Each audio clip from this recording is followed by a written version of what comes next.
Good morning. This is the 18th verse. When the greatness of the Tao is present, action arises from one's own heart. When the greatness of the Tao is absent, action comes from the rules of kindness and justice. If you need rules to be kind and just, if you act virtuous, this is a sure sign that virtue is absent. Thus we see the great hypocrisy. When kinship falls into discord, piety and rites of devotion arise. When the country falls into chaos, official loyalists will appear. Patriotism is born. Living without rules. Picture yourself in a world where rules and laws don't exist, where everyone lives peacefully and harmoniously. There's no anarchy, thievery, hatred, or war. People simply live, work, love, and play without needing to be governed. Can you imagine a planet where the need for codes of conduct and ethics to govern the populace are simply unnecessary? This is the sort of idealistic mental meandering that led Lao Tzu to create this 18th verse of the Tao Te Ching, in which he's clearly stating that you don't need rules to be kind and just. I'm suggesting that when you change the way you look at the underlying reason for regulation, the organizations controlling society, politics, and the criminal justice system will eventually change. Need I add, for the better? When you alter your viewpoint to a Tao-orientated one, you cease to see your dominant reason for being and doing as being dictated by your nation, city, school, religion, or even your condominium association. Laws or rules are seen by many as solely responsible for effective kindness, justice, and love. But you can choose to live from your heart, viewing these virtues as individual responsibilities that you adhere to without a statute or convention telling you to. This is what I mean by living without rules. You can choose to see yourself in harmony with the regulations and laws of your business, government, family, and religion, rather than because of them. I promise you that when you adjust rule-based thinking to heart-based attitude, your life will change. In the Tao orientation, unlimited joy, kindness, abundance, and well-being flow through all. Seeing life in this way makes rules irrelevant. You can act in accordance with this munificence and beneficence, which are the essence of the Tao. Make love the bedrock of your family's motivation to be loving, rather than just feeling obligated to be kind to others. This doesn't mean there isn't certain etiquette or behavior to follow. It means that the reason to do so is so that love and kindness flow through all individuals. And if there is any crime, it's the stopping or hindering of that energy of the Tao.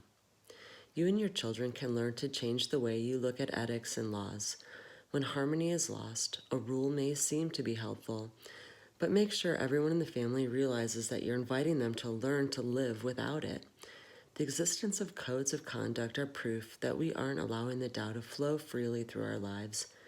Learning that it is each individual's personal responsibility to live without governing will ultimately demonstrate that when you change your thoughts, you change your life. This idea extends further. Ask yourself if laws create a healthy society and if patriotism is valuable. Or does it appear that when a country has fallen into chaos or some form of civil war, laws and codes concerning patriotism seem to need to be enforced?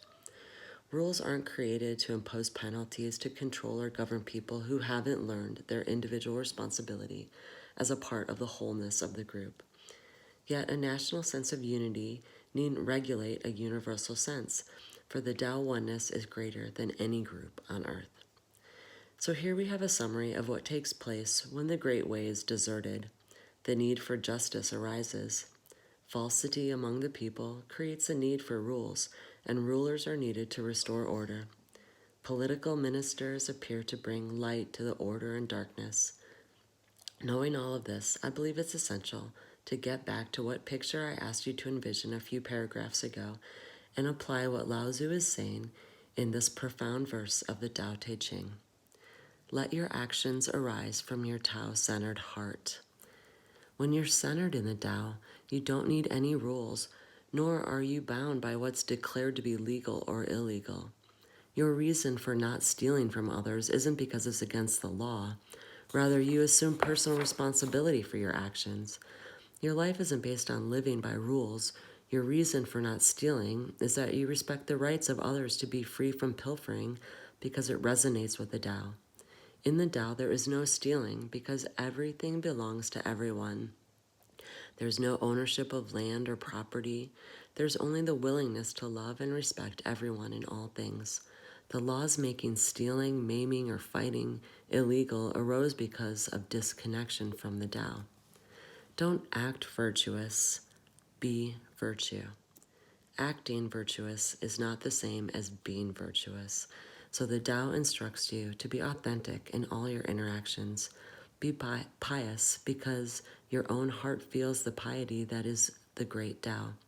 Be spontaneously generous to others because your inner calling demands it, not because others in the code making have determined that this is how you should behave. Don't wait for chaos to erupt before you are generous and kind to others. A natural disaster may stimulate your desire to reach out and help your fellow humans. Yet, if you change the way you look at that natural disaster, you could also see it as a reminder to let the Tao be your guiding spirit at all times. This would inspire your patriotism to be for all of humanity, rather than confined to the land where you happen to be born. Again, I'd like to remind you of the similar sentiment expressed by Hafiz, the great Sufi poet.